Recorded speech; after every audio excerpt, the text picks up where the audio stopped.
Salam, salam sejahtera, selamat tahun baru dan selamat datang kepada semua jemaat Tuhan. Sangat gembira karena dapat bersama-sama dengan kita pada tahun yang baru ini, pada bulan yang baru, minggu yang baru. Saya juga ingin mengalu-alukan kedatangan bagi Anda yang pertama kali datang. Kami sangat gembira dapat bersama-sama dengan Anda. Puji Tuhan, kiranya Anda masih sedang mencari-cari gereja untuk Anda bertumbuh bersama. Kami sangat-sangat berbesar hati untuk bersama-sama dengan Anda untuk musim ini, sama-sama kita bertumbuh melayani bersama di Gereja Bahasa DMC. Bagi Anda yang tetap setia, kami sangat bersyukur karena Anda adalah kekuatan gereja ini, ya. Anda adalah family. Mari kita sama-sama di tahun yang baru ini, season yang baru, musim baru ini kita sama-sama melayani untuk Tuhan. Sebelum saya meneruskan firman Tuhan, saya ingin mengambil kesempatan untuk bercerita sedikit tentang pengalaman selama 2-3 minggu yang lalu ini. Begitu banyak mengajar saya secara personal, secara pribadi tentang kasih Tuhan. Dan apa yang saya alami secara personal dan secara family juga. Dan sudah tentu juga Anda semua juga melalui satu pengalaman yang sangat luar biasa kan, melalui cuti kita bersama dengan keluarga, perayaan Natal, Tahun Baru dan sebagainya. Dan saya terus ingatkan diri saya supaya masuk tahun yang baru ini bukan hanya seperti kita tukar pakaian baru, pakaian yang baru dan business as usual ataupun perkara yang biasa saja ya tahun demi tahun. Tetapi saya sangat percaya bahwa setiap tahun, setiap musim, setiap waktu yang Tuhan berikan kepada kita itu ada perkara yang Tuhan mau supaya kita meneliti itu dengan lebih mendalam. Ya, saya juga ingin kesempatan ini untuk mengucapkan selamat tahun pengantin baru kepada Steffi dengan Jonathan. Dan juga LSK dengan Luke, mereka tidak ada di sini ya. Selamat pengantin baru. Ya saya sempat join celebration mereka yang sangat luar biasa. I'm so glad to be part of the celebration. Ya, jadi kita terus mengharapkan supaya tahun ini akan lebih banyak. Dan saya orang yang sangat happy ingin mengawinkan orang. Ya. Kalau ada yang sudah sedia-sedia, sudah dalam pipeline sekarang, sudah. Tadi waktu jumpa tadi dia tidak sabar-sabar jumpa saya. Dia kata, Pastor bila lagi? Wah, itu semangat yang kita mau, amin. Ya. Dan pada 2-3 minggu yang lalu itu satu pengalaman yang sangat luar biasa bagi saya secara personal, karena ada mixed emotion ya, ataupun satu pengalaman emosi yang begitu ups and down lah begitu kan, terutamanya di dalam perayaan kita. Percutian saya dimulakan dengan perkawinan dengan begitu meriah sekali, kemudian kami mengambil masa untuk retreat, bercuti dan mencari kehendak Tuhan. Kemudian pelayanan Christmas juga ada kesempatan untuk melayani di beberapa gereja di Sabah. Kemudian juga setelah semuanya selesai pada 28 hari bulan itu, kami sekeluarga sudah siap-siap untuk melawat family, dan disitulah waktu Tuhan memanggil ibu kepada istri saya, ibu mertua. Satu hal yang sangat saya secara personal bersyukur adalah karena dia dipanggil Tuhan, baru saya mengerti what it really means rest in peace ya, ataupun pergi dengan begitu damai sejahtera. Dia dipanggil Tuhan dengan betul-betul damai sejahtera. Itu first time saya melihat. Saya kira mak saya dulu 3-4 tahun yang lalu dipanggil Tuhan. Dia juga tidak mengalami penderitaan yang begitu berat. Dan kami sangat bersyukur, dan saya sangat bersyukur karena dia hanya 1 minggu di hospital dan sembuh, dan kemudian Kemudian dia dipanggil Tuhan. Tapi ibu mertua saya mau saksikan ini karena bagi saya is a miracle. Adalah satu kematian yang saya impikan dan I came back. Saya balik dan saya katakan kepada Tuhan, Tuhan, saya mau meninggal seperti dia. Ya, kenapa saya mau kongsikan seperti ini? Itu pengalaman baru bagi saya. Ya. Izinkan saya kongsikan, boleh? Sebelum saya sampaikan firman Tuhan ini. Selama kami pulang 2 bulan yang lalu, 3 bulan yang saya katakan kepada istri saya, Mak sudah semakin lemah, Mak sudah semakin tidak sehat. Sebenarnya dia masih berjalan, dia masih boleh melakukan semua aktiviti. Mak mertua saya, why don't you take them to jaga dia? Bukan dia tidak perlu dijaga di sick bed ataupun di katil, tidak. Saya katakan dengan dia, dengan istri saya, why don't kamu adik-beradik take turn 1 bulan 1 kali, terutama kamu yang ada di sini, untuk bersama dengan dia, spend time waktu dia, bawa dia jalan-jalan waktu dia masih kuat, masih dia selera makan. Jangan kita spend time jaga dia waktu dia sudah di katil sick bed ataupun sudah sakit, saya katakan. Then they got the idea. Sudah bulan 11, kakak ipar saya itu Sister Jane, dia ambil 1 bulan pulang bersama dengan ibu dan keluarga. Kemudian turn yang kedua adalah istri saya, itu bulan 12. Sister Jane sudah pulang, istri saya pergi. Dia mendahului kami bercuti dan dia pergi bersama dengan keluarga, dengan ibu dia. Mandikan dia bersama dengan dia, ya, masak makanan untuk dia. Dan kami tidak sangka apa-apa semua ini. Dan pada bulan 12 itu, saya juga banyak mengambil masa juga dengan ibu. Ada masa bermain-main dengan kasih makan, masak untuk dia dan urut dia, bermain-main dengan mereka. Dan dia begitu aktif sekali, tidak pernah terlintas pikiran kami, dia akan meninggalkan kami dalam keadaan yang seperti itu. Ya, kami bergurau-gurau dan sebagainya. Pada 28 hari bulan itu, dia tiba-tiba sakit pagi. Sebab dia tidak sakit, umur dia sudah 80 lebih tahun, mata tidak perlu pakai spektakel, telinga dia fresh, mendengar, selera makan, semua oke. 28 hari bulan tiba-tiba dia sakit jam 7. Kami sebenarnya sekeluarga mau pergi lawas, mau melawat keluarga di sana. On the way kami dalam perjalanan, istri saya telepon, kita harus pergi hospital. Mak sudah di hospital. Dan untuk pendekkan cerita, dalam jangka waktu jam 7 dia sakit, dalam 1 jam sejak dia dipanggil Tuhan. Dan saya tanya kepada bapak mertua saya, dia katakan, saya tidak melihat ibu kamu menderita. Dia tidak meraung kesakitan pun. Waktu dia menghembuskan nafasnya yang terakhir, dia menatap wajah saya dengan satu tatapan yang begitu dalam, kata dia. Dan saya tidak menyangka itu adalah tatapan yang terakhir, kata mertua saya, bapak mertua saya. Dan dia dipanggil Tuhan dan semua urusan berjalan dengan baik. Satu hal yang saya juga mau bersyukur adalah selama kami grieving ataupun menangisi pemergian ibu kami dihiburkan oleh Tuhan. Saya tidak pernah mengalami penghiburan yang begitu dalam sekali. Ya, memang ada orang menangis, ada orang menangis dan sebagainya. Tapi saya melihat suasana damai sejahtera itu sangat powerful.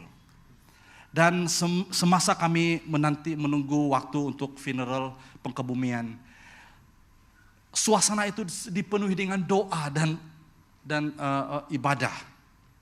Luar biasa sekali. Bahkan semalaman kami menunggu keesokan harinya. Kami adik-beradik dan keluarga besar, kami take turn menyembah Tuhan sampai pagi. Kami menyembah Tuhan dalam tangisan, kami menyembah Tuhan. Kami bersyukur kepada Tuhan. Dan di hari yang terakhir funeral itu, kami mengakhiri itu dengan satu pujian. Kami sekeluarga besar dan kami mau bersyukur kepada Tuhan. Dan it was so powerful bagi saya. Hampir saya tidak boleh menyanyi karena hati yang begitu sedih kan. Tapi dalam kesedihan itu ada sukacita. Dan saya kembali dan saya katakan pada diri saya, Lord, I want to die this way. Karena apa? Mertua kami tidak membuat kami susah. Kami tidak menderita, kami tidak susah dan dalam semua prosesnya. Dan waktu pengkebumian kami mengambil masa sedikit untuk refleksi. Satu hal, one things yang stand up adalah tentang warisan, tentang legacy yang ibu ini tinggalkan kepada kami dan generasi. Itu adalah warisan iman. Ibu mertua kami namanya Angang Agung. Dia adalah seorang pastor. Dia melayani Tuhan sebagai penginjil dan pastor pada 60-an. Dan setelah diberkawin dengan bapak mertua saya, oleh karena polisi gereja tempat dia melayani itu, kalau dia melayani non-pastor, dia akan otomatis tidak akan jadi pastor lagi. Jadi dia tinggalkan pelayanannya dan hidup sebagai orang biasa.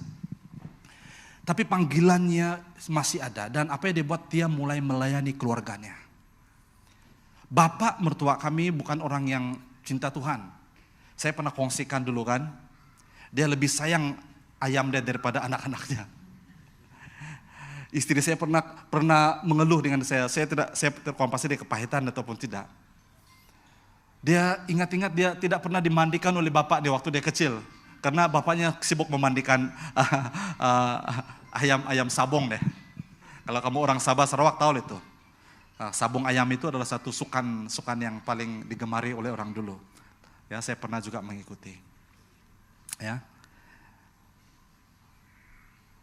Selama 20 lebih tahun, ibu mertua kami mendoakan suaminya, bapak mertua kami. Keras, dia adalah orang yang keras. Ya. Itu pendekkan cerita.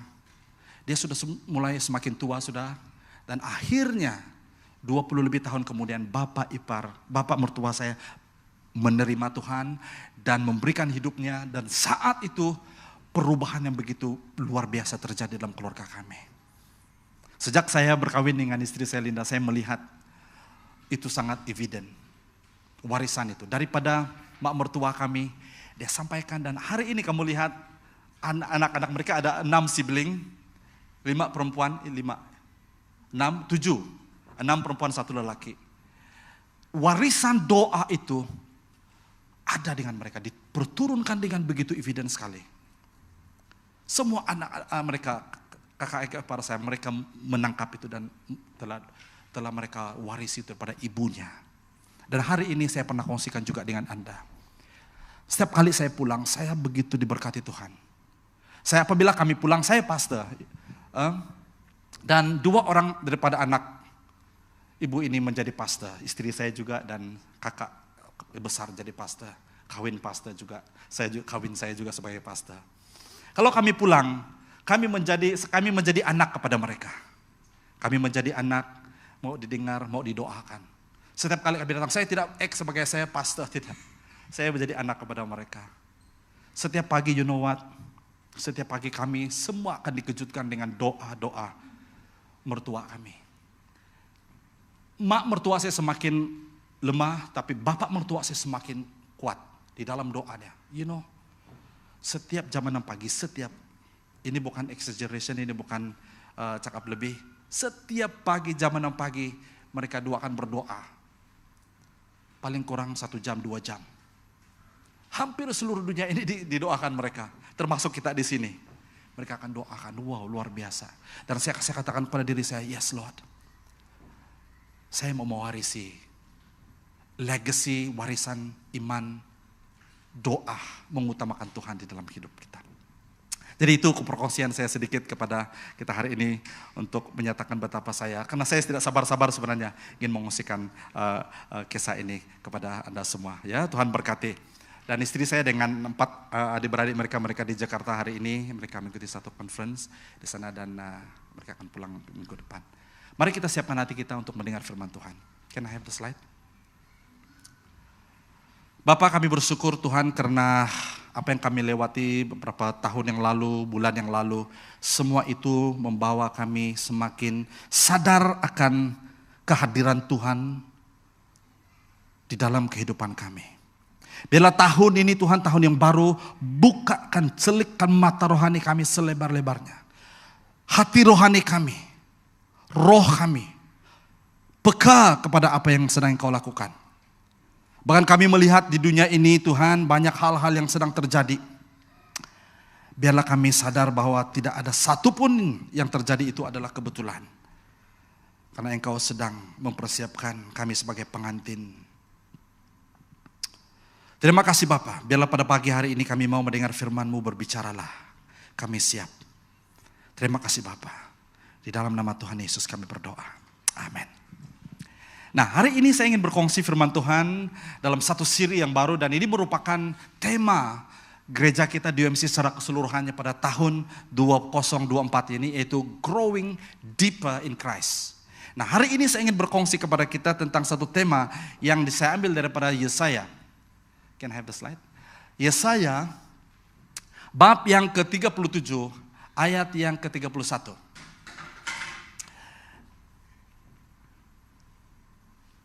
Kita ada masalah ini. Oh, oke, sudah ada. Alright. Nah, sebagai pengenalan, karena teks ini agak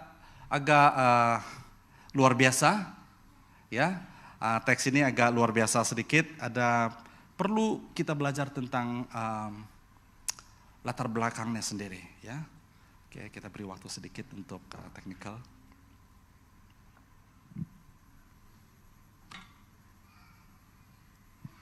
Ya, sementara technical sedang dilakukan, saya juga percaya bahwa pada tahun 2023 Anda juga mengalami pengalaman-pengalaman yang luar biasa, ya. Saya juga rindu sekali mendengar kesaksian-kesaksian yang luar biasa daripada Anda semua. Sampai di sini pada 1 hari bulan, 2 hari bulan, the next day, saya mendapat tahu kawan, bahkan saudara juga, Pastor Ama Sinawat, mungkin ada yang kenal, dan dia pernah khotbah di sini. Dia khotbah pada bulan Jun tahun lalu, ya, sebelum dia pindah ke Johor, Isabi Skudai, dipanggil Tuhan. Setelah saya mendengar dia sebenarnya on the way daripada mengantar anaknya di Teluk Intan ke Johor, halfway through di Malaka dia stroke dalam perjalanan, while driving. Tapi puji Tuhan, istrinya berjaya pull kakinya. Dia sudah stroke dan tidak sudah buat apa-apa. Waktu memandu di highway, bayangkan di highway. Kalau dia mungkin lane yang laju itu mungkin, ya, worst thing could happen. Tapi dia di lane yang tidak laju sebelah kiri, istrinya pull kakinya. Dia adalah berbadan besar, kakinya yang injak minyak, accelerator, pergi ke brake. Dan kereta itu berhenti dan langgar divider, dan puji Tuhan mereka selamat. Dan dia di ward, di ICU, dan pada hari itu saya pergi melawat dia. Waktu saya datang saya berdoa, dia masih sadar sebenarnya. Tapi Tuhan lebih sayang dia, dan the next day dia dipanggil Tuhan. Dan itu sebabnya saya katakan ujung tahun yang lalu mak mertua saya dipanggil Tuhan, dan that's why emosi yang begitu bergelora juga kan, balik, dan tahun yang baru, pada minggu yang baru, kawan, saudara, sepelayanan dipanggil Tuhan juga. Dan saya semua ini saya mengingatkan saya tentang life is precious, hidup kita ini sangat-sangat berharga di mata Tuhan. Jadi every moment, every season, Tuhan mengizinkan kita melangkah tahun yang baru ini. Kita harus bersyukur, amin. Dan mari kita menggunakan setiap waktu dan kesempatan ini dengan sebaik-baiknya. Dan saya sangat setuju dengan tema kita pada tahun ini. Kita mau grow, bukan saja kita mau grow, bertumbuh, tapi kita mau grow lebih dalam lagi, amin. Apa yang kita lakukan selama ini kita mau lebih dalam lagi. Kalau kita melayani Tuhan 2 jam 1 minggu, dalam 1 minggu kita mau melayani Tuhan, tambahkan lagi. Kalau kita jarang-jarang ke gereja sebelum ini, mari tahun ini kita mau tingkatkan. Kalau kita malas-malas baca Alkitab selama ini, kita mau tingkatkan, amin. Jadi kita mau lebih dekat dengan Tuhan. Dan tema ini adalah luar biasa sekali, berakar ke bawah dan berbuah ke atas. Nah, sedikit pengenalan tentang teks, tentang Yesaya 37 ini. Pada waktu itu, ya, sebelum itu, ini adalah ide besar yang saya ingin kongsikan. Bahwa kita hidup di dunia hari ini, hidup di dunia yang serba segera, yang shortcut, quick fixes, semuanya mau cepat-cepat, betul? Teknologi hari ini semakin kuat, ya. Saya tidak tahu bila implementasi 5G, sudah adakah? Ya sudah. 5G akan menjadi begitu cepat, begitu maju. Dan kita mau penyelesaian yang begitu cepat. Dan biarlah tahun ini kita kena slow down sedikit. Kita mau diingatkan pada hari ini, mulai pada tahun ini, pada bulan ini, bahwa kita perlu belajar tentang prinsip berakar. Katakan bersama saya, berakar. Berakar di mana? Berakar ke bawah. Ya. Dan barulah kita menanti-nanti, barulah kemudian kita akan berbuah. Nah, kita akan belajar prinsip ini. Prinsip ini tidak susah untuk kita belajar bersama karena dia menggunakan contoh plan ataupun tumbuhan, ya. Nah, kita melihat bahwa Yesaya dalam Yesaya 37, 35, 36, 37 dan 38 ini berbicara tentang bagaimana Yesaya melihat kerajaan Yehuda di Yerusalem pada waktu itu seperti pohon yang ditumbang yang sudah menjadi tunggul. Kalau sudah tumbang dan menjadi tunggul, tidak ada harapan untuk hidup lagi, mati. Yang seolah-olah tidak ada harapan lagi. Tapi apa yang terjadi? Yesaya melihat, Yesaya bernubuat dan dia mendapat message pesan daripada Tuhan akan bahwa akan ada waktunya Yehuda pohon itu akan bertunas dan akan berakar, bercambang dan akan menghasilkan buah. Haleluya. Ini big idea yang saya ingin kongsikan hari ini. Nah, sedikit latar belakang tentang teks ini ya. Pada waktu itu kerajaan Yehuda Yerusalem sedang dikepungkan oleh kerajaan Asyur. Kerajaan Asyur adalah kerajaan di sebelah utara Israel. Nah, pada waktu itu saudara, keadaan seperti apa yang sedang terjadi hari ini, peperangan di Israel ya, di Timur Tengah. Semua daerah, semua negeri, semua tempat-tempat lain sudah di-capture, sudah ditawan oleh kerajaan Asyur. Tinggal satu-satunya adalah kerajaan Yehuda Yerusalem. Dan rajanya pada waktu itu adalah Hizkia. Nah, apa yang terjadi sekarang?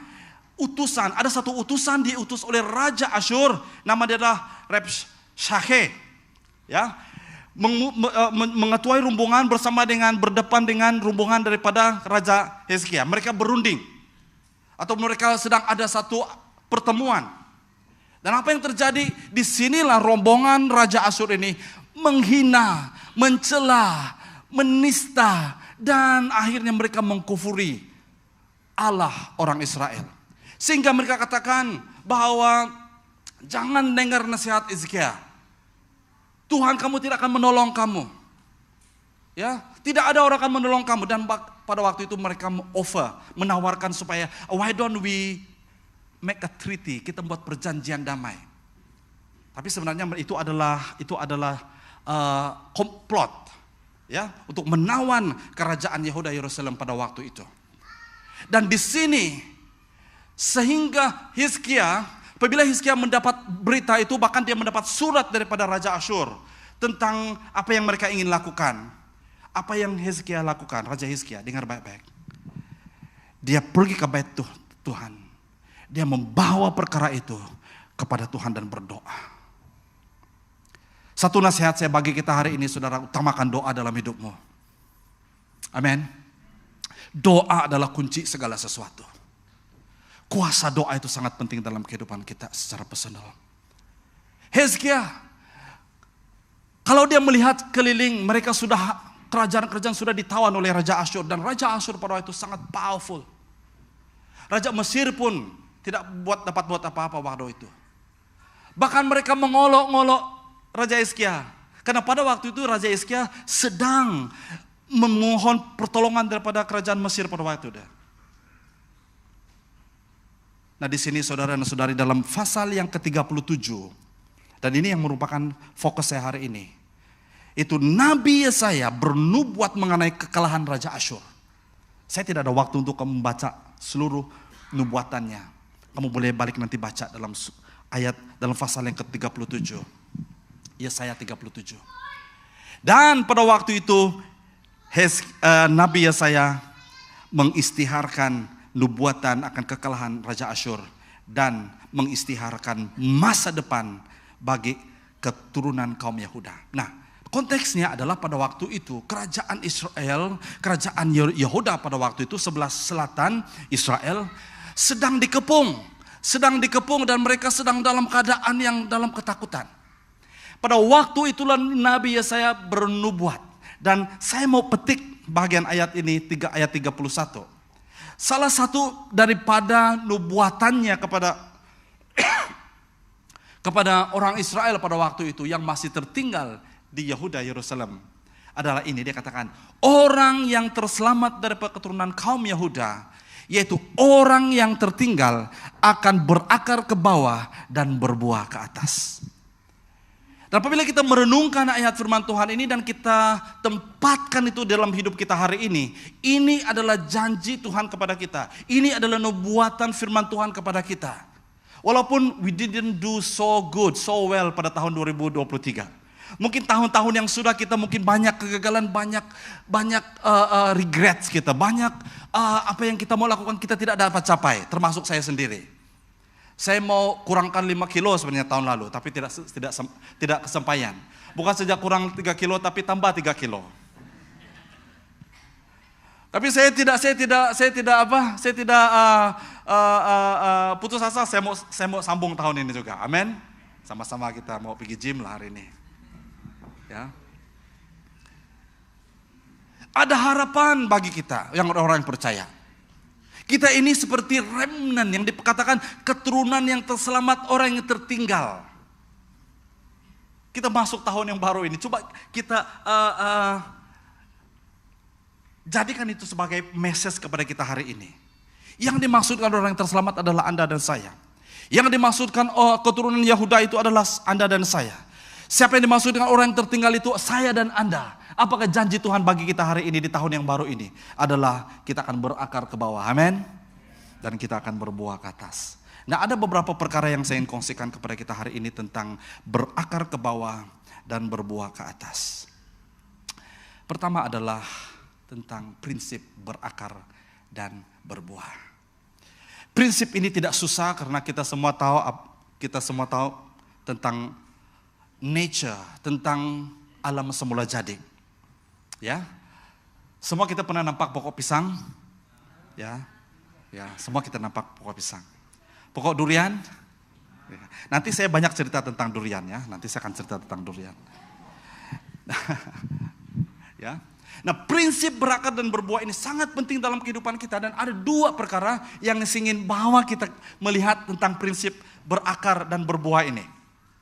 Ya. Yang pertama adalah memperhatikan proses tumbuh besar tumbuhan. Kalau kita melihat, dan semua kita belajar sains ya, kita semua tahu itu tumbuh besar kan, tumbuhan. Akar harus merambat dahulu kan.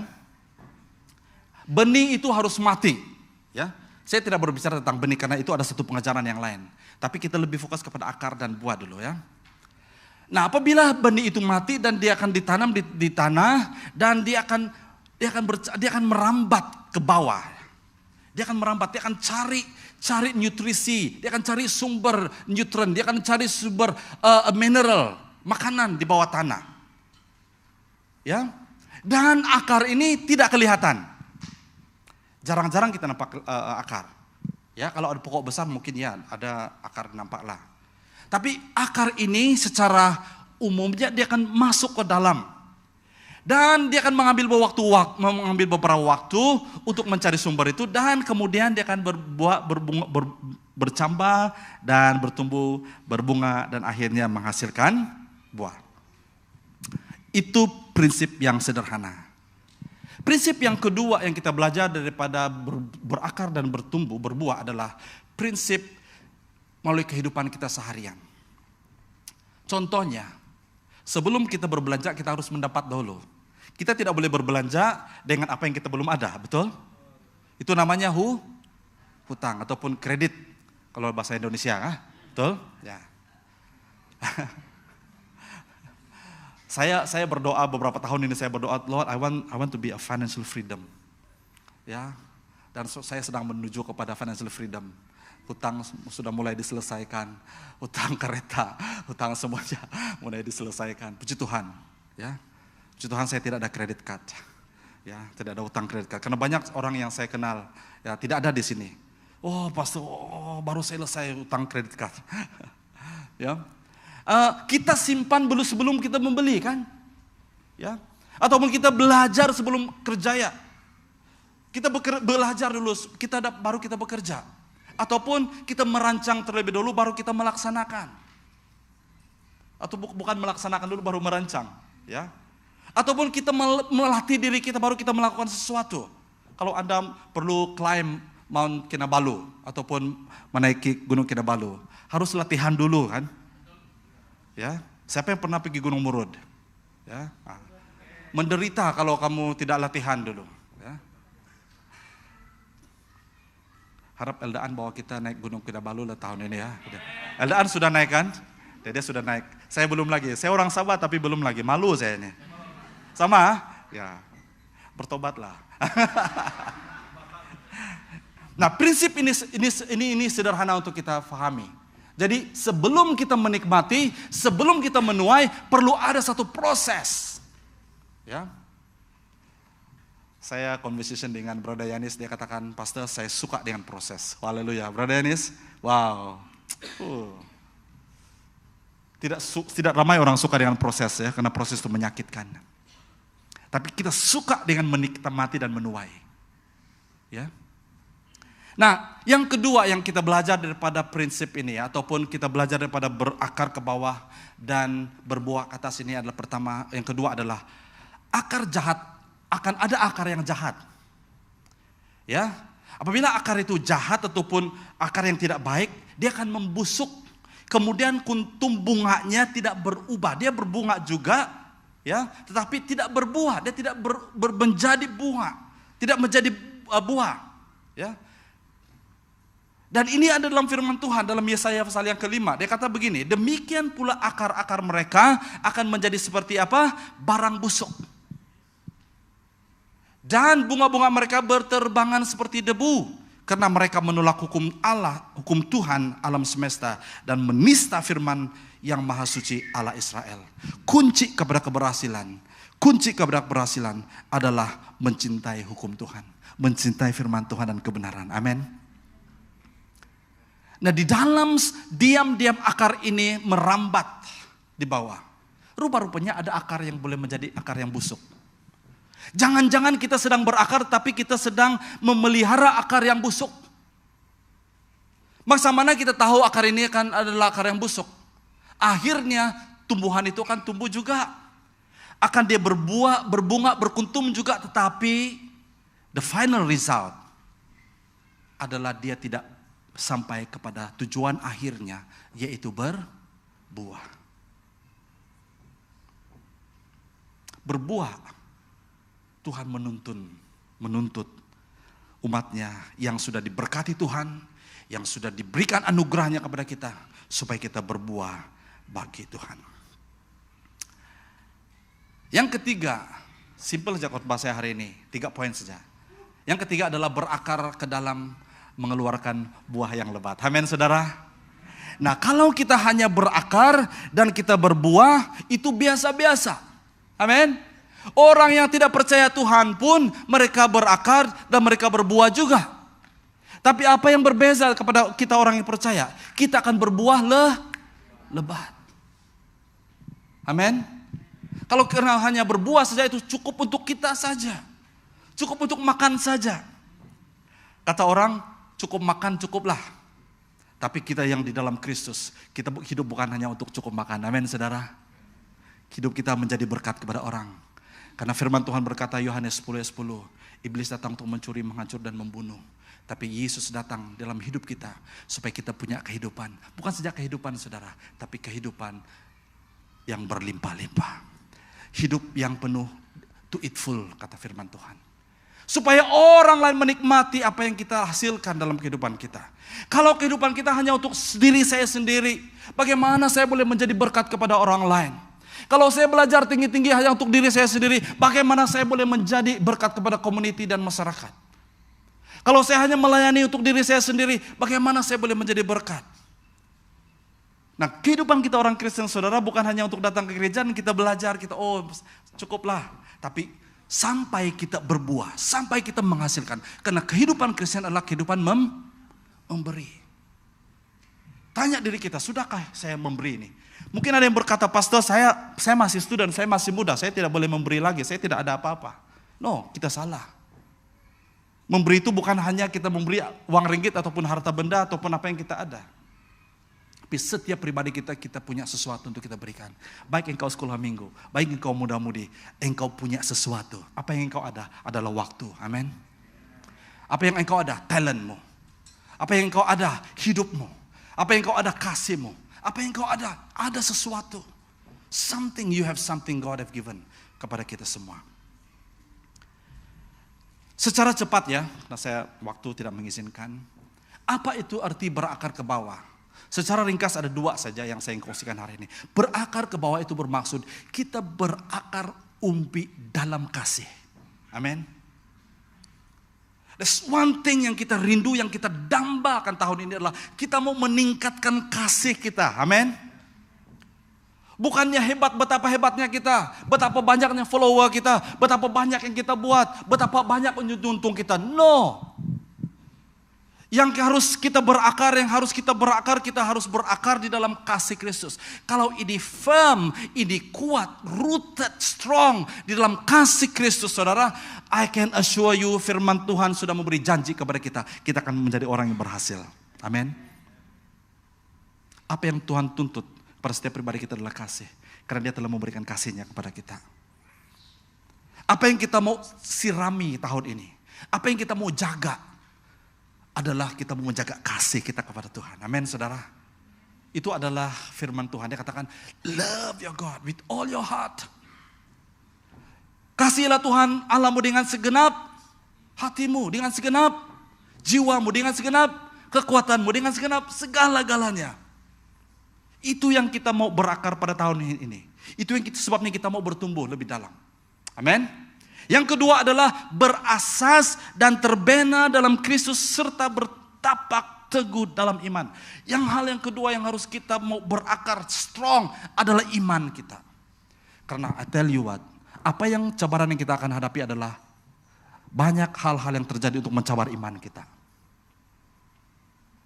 If you're not strong dalam iman kita, mudah saja kita sway, mudah saja kita akan hilang arah, mudah saja kita katakan, oh, church is not for me anymore. Saya tidak mau datang ke gereja lagi. Community ini tidak sesuai untuk saya. Saya mau mencari gereja yang lebih bagus.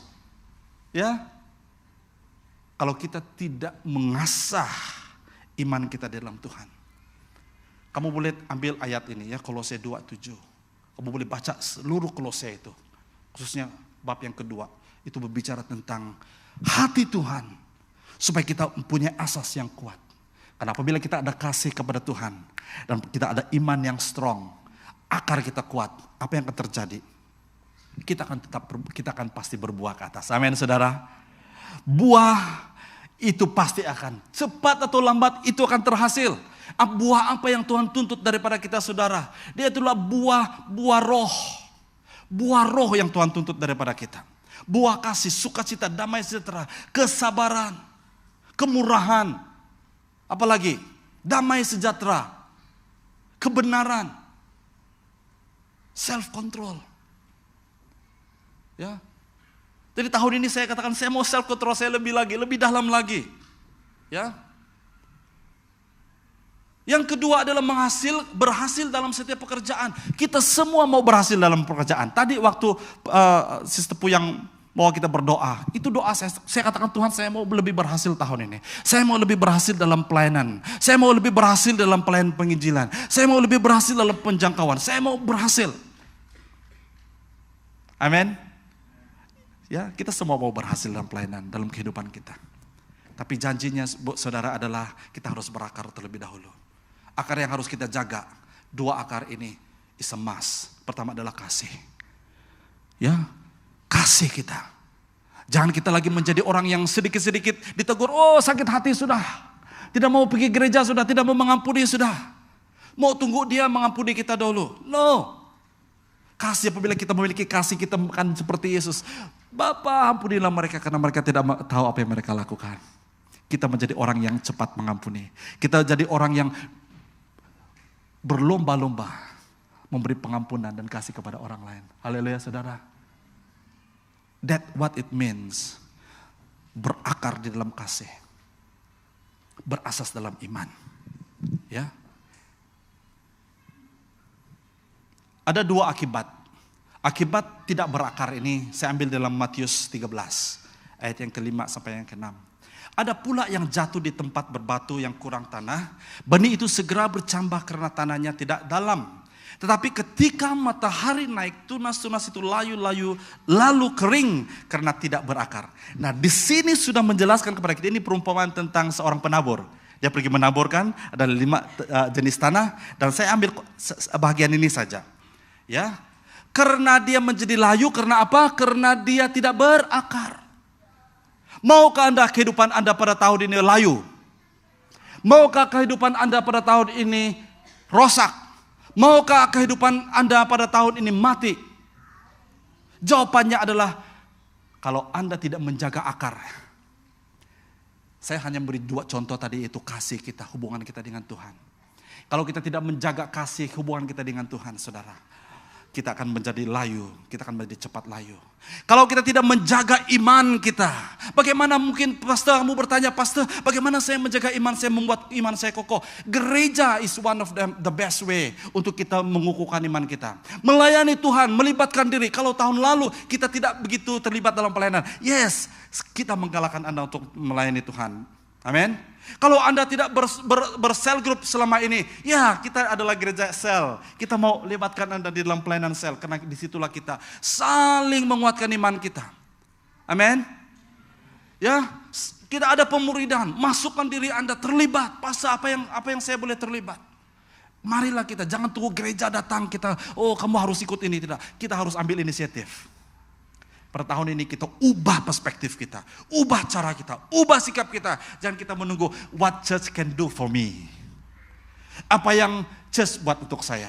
Kalau kita punya sikap seperti itu, saya garanti Anda, akar Anda tidak akan mendalam. Apabila taufan datang, ribut, badai datang, Anda mulai sejak tumbang, boleh sejak tumbang. Jangan seperti tunas itu. Belum lagi dia bertumbuh menjadi pokok. Sudah tunasnya sudah menjadi layu dan hancur. Bahaya. Akibat tidak berakar. Yang kedua adalah akibat tidak berbuah. Dalam Matius 21 ayat yang ke-19. Dia melihat sebatang pokok ara di tepi jalan. Ini Yesus ya. Dengan murid-muridnya yang sedang berjalan. Dan mereka berjalan dan Yesus melihat. Dia melihat sebatang pokok ara di tepi jalan yang sudah besar, yang sudah tumbuh. Apabila dia mendekatinya dan mendapati pokok itu hanya berdaun, tidak berbuah. Dia berkata kepadanya, janganlah berbuah lagi selama-lamanya. Serta-merta pokok itu layu dan mati. Jadi jangan kita menjadi kutuk. Kalau kita dikutuk oleh orang lain mungkin tidak begitu dahsyat lah. Tapi kalau kita dikutuk oleh Tuhan, wow, saya tidak dapat bayangkan. Selesailah segala sesuatu. Jangan kita ini, walaupun ini satu cerita tentang Yesus bagaimana dia mengutuk pohon ara itu. Serta merta pokok itu layu dan mati. Ini mengerikan sebenarnya saudara. Ya, kalau kita tidak berakar, alamatnya sama. Layu dan mati. Belum bertumbuh lagi, sudah tunas sejak sudah layu dan mati. Tapi apabila kita tidak berbuah. Mungkin ini bagi konteksnya bagi kita orang Kristen yang sudah menjadi Kristen lama ini kan. Hidup kita sudah menjadi orang Kristen yang lama, kita seperti ya pokok tapi berdaun tapi tidak berbuah. Dan saya ada cerita tentang ini. Ini pokok apa? Pak durian. Pada tahun ini sebenarnya saya sangat kecewa karena apabila saya pulang, saya pergi kebun kami, wah banyak buah durian. Sudah besar-besar. Tapi ayah saya katakan, sorry nak. Nanti paling cepat pun mungkin bulan 1, bulan 2 baru jatuh, dia bilang. Ya, banyak durian bapak saya. Saya pergi tanya lagi, semua orang cakap, ya ini belum season dia. Bulan paling awal pun bulan ujung-ujung bulan 1 lah. Dan itu memang season dia sebenarnya. Di kampung kami lah, tapi waktu di kampung Steffi, mereka punya season lebih awal. Tapi di kampung kami belum ada yang jatuh. Belum ada lagi di kampung kami. Nah saya sudah pasrah kata orang ya. Saya sudah set, I'm not going to have durian. Saya sudah tidak akan ada kesempatan. Karena selalu saya kecewa. Karena setiap kali saya pulang bukan musim durian. Kadang-kadang bapak saya telepon, nak, banyak durian kita tahun ini. Tahun lalu dia telepon, awal tahun yang lalu, pertengahan tahun yang lalu. Dia kata banyak durian kita, tapi sayang kamu tidak ada. Dia nangis. Ya. Jadi tahun ini juga hal yang sama, saya pun kecewa juga lah. Ya. Tapi apa yang terjadi, ada satu pekerja kami yang bekerja di kebun. Dia datang, dia beritahu ke saya, ada satu pokok durian kamu sudah jatuh buahnya. Keesokan paginya kami pergi. Wah, rupa-rupanya 1 minggu sudah durian, satu pokok itu saja yang jatuh. Apalagi saya, breakfast durian, lunch durian, dinner durian, supper durian. Oh, saya adalah orang yang paling bahagia sekali. Saya begitu enjoy sekali. Jadi kalau saya naik badan itu tidak apalah. Nah, apa yang saya lihat ini adalah kadang-kadang bukan musimnya pun apabila Tuhan rindu, Tuhan mungkin pahamlah hati saya, ya. Walaupun durian itu baru turun, baru jatuh, tapi itu sudah cukup menghiburkan saya, ya. Saya enjoy setiap hari durian. Bukan itu saja, saya pack 2 kali, saya pack 1 karung, 2 karung, saya bawa pergi mertua saya di kampung istri saya. Luar biasa. Dan saya mau akhiri dengan ini. Di Timur Tengah, kurma. Siapa pernah makan kurma? Ya tidak lama lagi kita akan disaji dengan kurma. Ramadan. Ya. Kurma sedap kan? Ya. Dan bagaimana kurma ini ditanam sangat luar biasa sekali. Bahwa apabila benih ini ditanam, mereka akan taruh batu di atas benih itu, apabila benih itu ditanam. Karena mereka mau pastikan supaya akar benih itu mendalam. Karena nature benih adalah dia akan cepat bercabang. Kalau dia sudah jumpa tanah, ya benih yang mati tadi dia jumpa tanah, dia akan disiram dan dia akan bercambah, dia akan menjadi akar, dia akan hidup. Tetapi bagi biji benih kurma ini, mereka pastikan supaya dia berakar dulu di dalam untuk sesuatu waktu. Dan itu membayangkan kehidupan kita, untuk kita berakar mendalam, perlu ada tekanan-tekanan di atas hidup kita. Nah, kalau Anda hari ini menghadapi tekanan-tekanan dalam hidup Anda, Tuhan sedang mau supaya akar Anda akan masuk lebih dalam. Amin. Jadi jangan Anda lari daripada masalah. Kalau Anda lari daripada masalah, berarti Anda akan miss something yang Tuhan sedang ingin lakukan dalam kehidupan Anda. Dengar baik-baik, baik Anda yang ada di rumah. Kalau Anda hari ini struggle, engkau punya masalah, engkau punya cabaran dalam hidupmu, apapun masalah cabaran yang belum selesai pada tahun-tahun sebelumnya, engkau carry forward kepada tahun ini. Engkau berkata, Tuhan saya sudah penat, saya tidak dapat melakukan ini lagi. Dengar baik-baik, mungkin this is message for you. Beban berat yang sedang engkau alami, itu Tuhan sedang memastikan supaya akarmu menjadi dalam, menjadi kokoh dan menjadi strong. Supaya akar itu berakar umbi, strong. Dan when the time comes, apabila batu itu di-remove. Siapa yang remove itu dalam hidup kita? Somebody else tau. Tumbuhan itu tidak boleh remove the stone. Tapi Tuhan akan remove itu satu persatu. When the time comes. Seperti beban kita ini Tuhan akan ambil. Firman Tuhan berkata, dia katakan, hai kamu yang berbeban berat dan letih lesu, datanglah kepadaku. Aku akan memberikan apa? Kelegaan kepadamu. Tuhanlah yang memberikan kelegaan kepada kita. Dan akhirnya saudara, apa yang terjadi kepada pohon kurma ini? Pohon kurma ini akan menjadi pohon yang kuat dan strong. Dalam cuaca yang ekstrim sekalipun, pohon kurma ini tetap kuat. Ya, saya pernah melihat pohon kurma ini secara dekat. Waktu saya pernah pergi Israel. Dalam cuaca yang ekstrim sekalipun, saudara dengar baik-baik, saya mau akhiri dengan ini ya. We don't expect things will go well in this world. Karena itu firman Tuhan, dia katakan kita hidup di zaman yang jahat. EVB gunakan zaman durjana, lebih dahsyat ya. Kita hidup di zaman durjana, penuh dengan kejahatan. If you're not strong, engkau kasihmu dengan Tuhan tidak strong, imanmu tidak strong, cuaca yang ekstrim, masalah yang ekstrim, yang akan datang silih berganti dalam hidup kita, kita akan tidak dapat bertahan menghadapinya. Mari kita tunduk kepala, kita berdoa. Saya minta pemusik untuk ambil tempat di depan.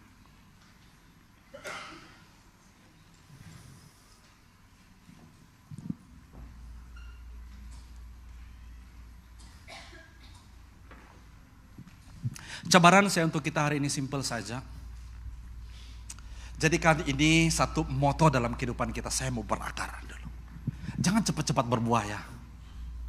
Jangan cepat-cepat mau hasilnya. Jangan cepat-cepat mau resultnya. Tapi kita lupa prosesnya.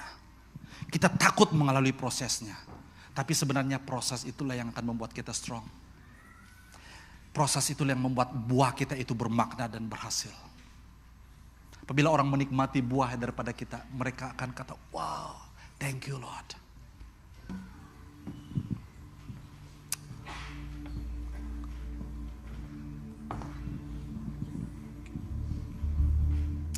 Mari kita ambil waktu ini untuk kita reflect hidup kita di hadapan Tuhan.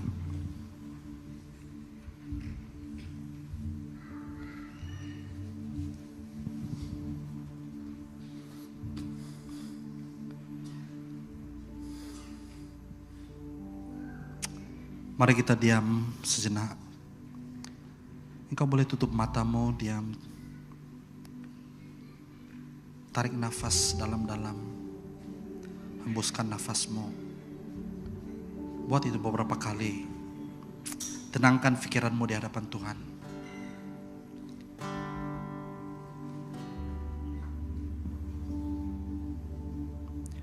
Dan jadikan ini sebagai doa kita bersama pada hari ini dan tahun ini. Katakan kepada Tuhan, Lord, saya mau bertumbuh. Saya mau berbuah. Saya mau berakar.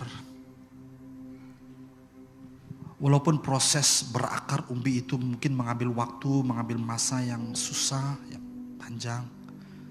Believe in the process. Percayalah kepada proses itu.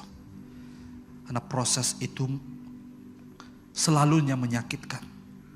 Ia seperti beban yang ditaruh di atas sebiji benih kurma. Yang menimpa hidup kita, beban berat. Seolah-olah kita tidak mampu menahannya. Itu normal.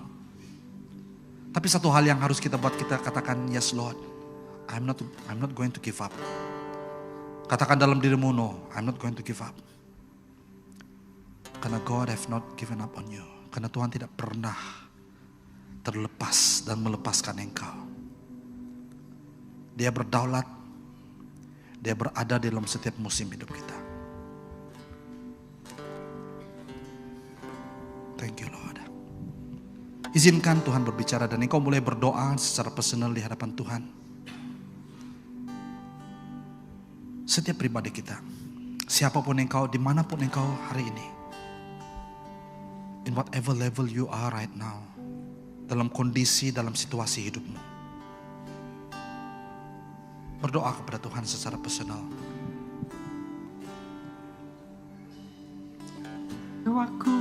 Yes Lord. Thank you Jesus. Ketenangan batinku hanya hadirat-Mu, ku menyembah-Mu.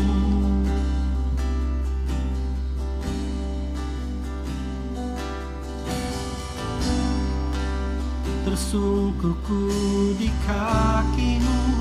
Thank you Lord. Rasakan hadirat-Mu. Takkan ku melepaskan. Takkan ku melepaskan-Mu. Kau cahaya bagiku, mengiringi seluruh hidupku, masuk dalam rencana-Mu Bapa. Pikiranku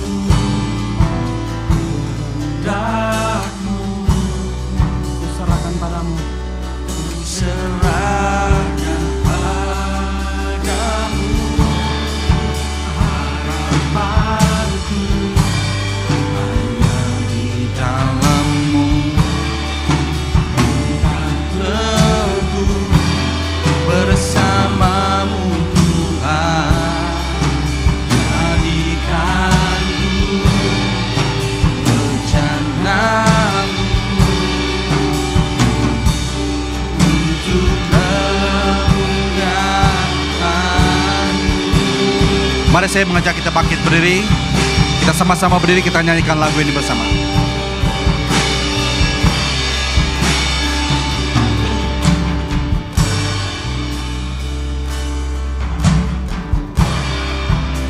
Kekuatan Di jiwaku, yes Lord, ketenangan di batinku. Haleluya. Dalam hadirat-Mu menyembah-Mu. Oh yes Lord.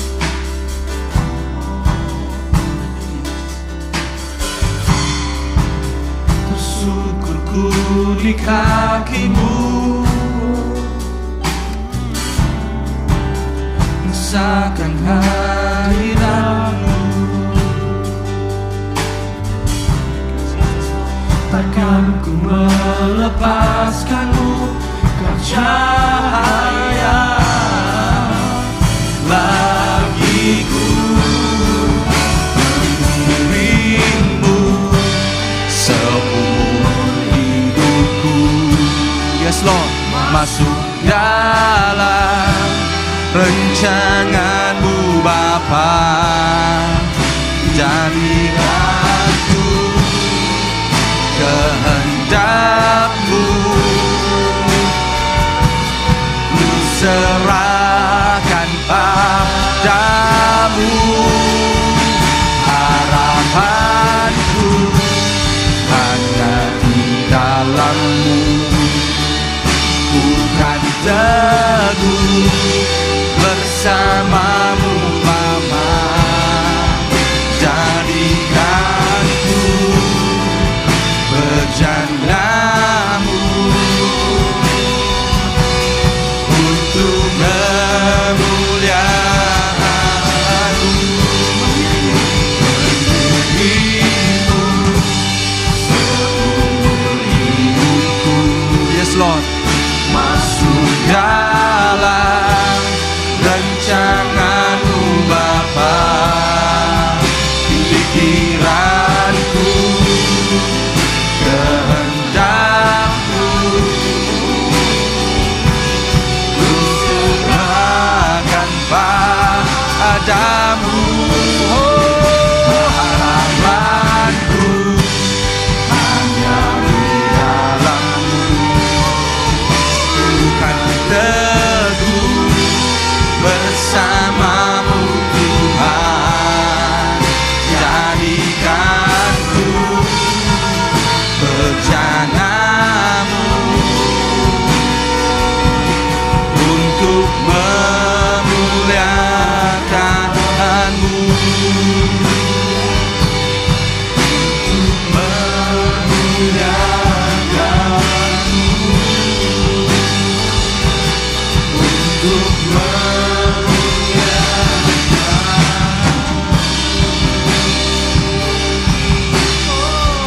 Hallelujah, thank you Lord.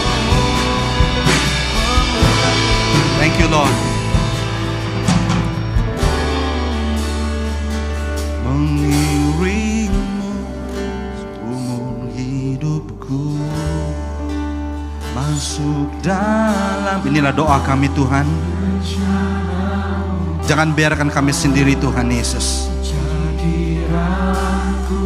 Kami mau katakan kami tidak takut kepada proses. Kami tidak takut kepada proses berakar umbi di dalam kasih dan iman. Kami tidak mau quick result Lord. Tapi kami mau Tuhan Yesus dibentuk. Kami mau dibentuk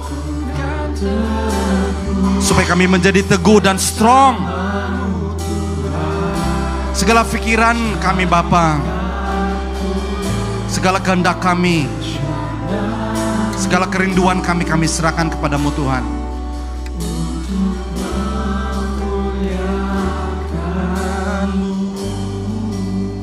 Terima kasih Bapa untuk hari ini, hari yang sangat indah. Kami diperingatkan sekali lagi Bapa betapa pentingnya kami berakar ke bawah, supaya kami boleh berbuah ke atas.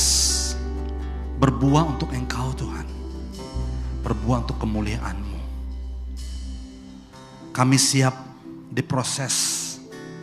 Pada tahun 2024 ini mungkin satu proses yang mungkin menyakitkan, satu proses yang akan membawa kami begitu dalam,